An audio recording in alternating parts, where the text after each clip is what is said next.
মই বাৰ কৈছিলোঁ যে বহিব ইছলামত নাই। মই আকৌ ক'ব খুজিছোঁ ইছলামত স্বাভাৱিক অৱস্থাত বহিব নাই। আমাৰ পবিত্ৰ কোৰাণ শ্বৰীফত এই বিষয়ে কোৱা হৈছে। কোৰাণ শ্বৰীফৰ আল নিছা বুলি এটা চেপ্টাৰ আছে, আমি চূৰা বুলি কওঁ। তাৰে ৩ নম্বৰ আয়াতত কৈছে ফাইন খিফতুম আল্লাহ তাআদিলু ফাৱাহিদাতান। ইয়াৰ অৰ্থ হ'ল যদি সম ব্যৱহাৰ কৰিব নোৱাৰা এজনীকে বিয়া কৰাবা। ঠিক তেনেকৈ সেই চেপ্টাৰটোৰে 129 নম্বৰ আয়াতত কোৱা হৈছে অলান তাস্তাতিউ আন্তা দিলু বাইনাল নিচা আল্লাহ হাৰাছতুম। ইয়াৰ অৰ্থ হ'ল তুমি যদি মনে প্ৰাণে বিচাৰা তথাপি দুজনী তিৰোতাক সম ব্যৱহাৰ কৰিব নোৱাৰা। মানুহে যেতিয়া কোৰাণ অধ্যয়ন কৰিলে, হাদিছ অধ্যয়ন কৰিলে, তাত দেখিলে যে স্বাভাৱিক অৱস্থাত ইছলামত বহিব নাই।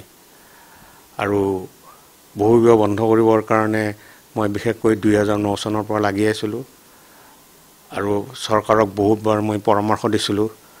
আৰু এইবাৰ চৰকাৰে ইয়াক আইনত পৰিণত কৰিলে, সেয়ে চৰকাৰক মই মোৰ আন্তৰিক ধন্যবাদ যাচিছোঁ।